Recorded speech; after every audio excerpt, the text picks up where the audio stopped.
Good morning class 10।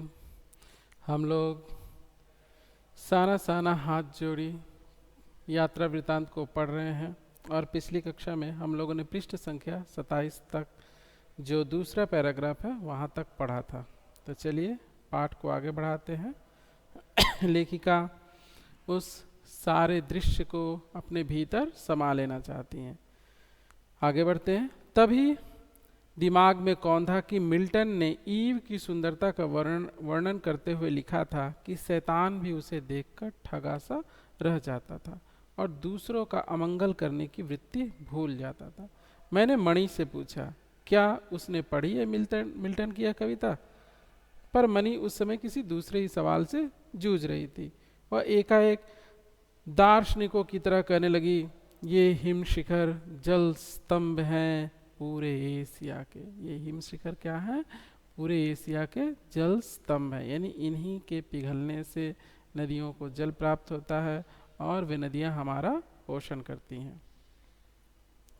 देखो प्रकृति भी किस नायाब ढंग से सारा इंतजाम करती है। सर्दियों में बर्फ के रूप में जल संग्रह कर लेती है और गर्मियों में पानी के लिए जब त्राही त्राही मचती है तो ये ही बर्फ शिलाएं पिघल पिघल कर जलधारा बन हमारे सूखे कंठों को तरावट पहुंचाती हैं। कितना अद्भुत व्यवस्था है जल संचय की। यानी का यह जो व्यवस्था है, प्रकृति की जो यह व्यवस्था है जल संग्रह करने की, हमारी प्यास बुझाने के लिए और पूरी प्रकृति की प्यास बुझाने के लिए कितनी अनूठी व्यवस्था है कि वह सर्दियों में क्या करती है, बर्फ का संग्रह करती है और गर्मियों में इन्हें ही पिघलाकर हमें जल प्रदान करती है।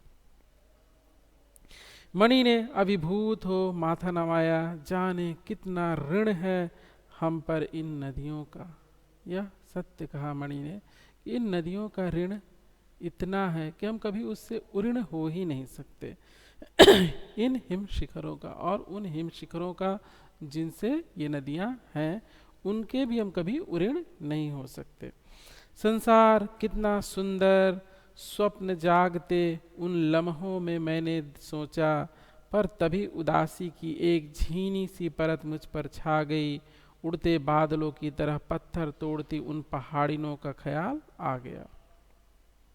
आत्मा की अनंत परतों को छीलता हुआ हमारा यह सफर थोड़ा और आगे बढ़ा कि तभी देखा इक्की दुक्की फौजी छावनियां। ध्यान आया यह बॉर्डर एरिया है। अब वह बॉर्डर एरिया में पहुंच गई हैं जहां सैनिकों की छावनियां हैं देश की रक्षा के लिए। थोड़ी दूरी पर ही चीन की सीमा है। एक फौजी से मैंने कहा, इतनी कड़कड़ाटी ठंड, उस समय तापमान -15 डिग्री सेल्सियस था। आप लोगों को बहुत तकलीफ होती होगी। वह हंस दिया, एक उदास हंसी। आप चैन की नींद सो सके इसलिए तो हम यहाँ पहरा दे रहे हैं।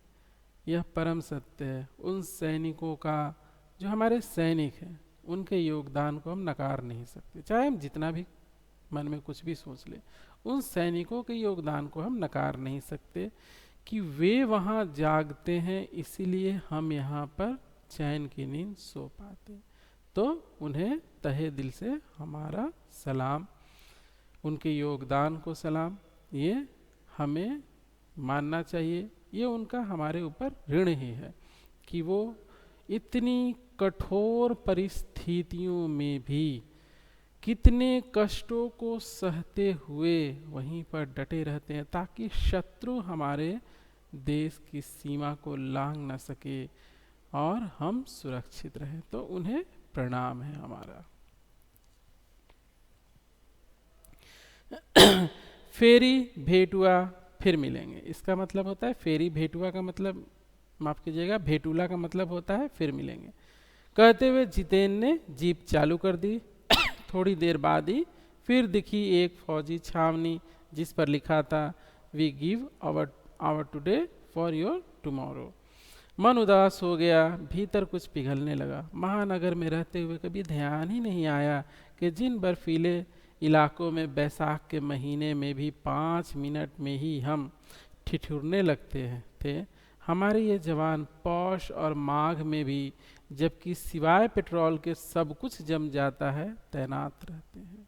ये हम लोग को कभी ख्याल ही नहीं आता। ये सत्य का केवल लेखिका ही नहीं, हमें भी, क्या हम लोग कभी सोचते हैं कि हमारे जवान बॉर्डर पर कितनी कठिन परिस्थितियों में रहते हैं, किस तरह से उनका जीवन गुजरता है, हम लोग कभी ये सोचते भी नहीं। तो तैनात रहते हैं और जिन संकरे घुमावदार और खतरनाक रास्तों से गुजरने भर से हमारे प्राण कांप उठते हैं, उन रास्तों को बनाने में जाने कितनों के जीवन अपनी मियाद के पूर्व ही खत्म हो गए, यानी समय पूर्ण करने से पहले ही वे इस दुनिया से प्रयाण कर गए। उन रास्तों को बनाने में जाने कितनों के जीवन अपनी मियाद को पूर्ण करने से पहले खत्म हो गए। मेरे लिए यह यात्रा सचमुच ही एक खोज यात्रा थी। पूरा सफर चेतना और अंतरात्मा में हलचल मचाने वाला था। बहरहाल अब हम लायुंग वापस लौटकर फिर युमथांग की ओर। जितेन कुछ दिन पूर्व ही नेपाल से ताज़ा ताज़ा आया था। युमथांग की घाटियों में एक नया आकर्षण और जुड़ गया।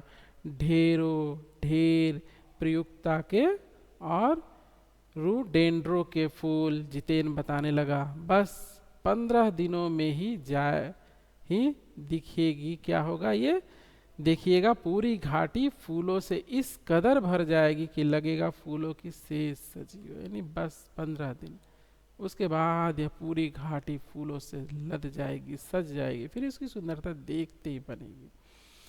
तो आज इतना ही। अगली कक्षा में इस पाठ को हम लोग समाप्त करेंगे।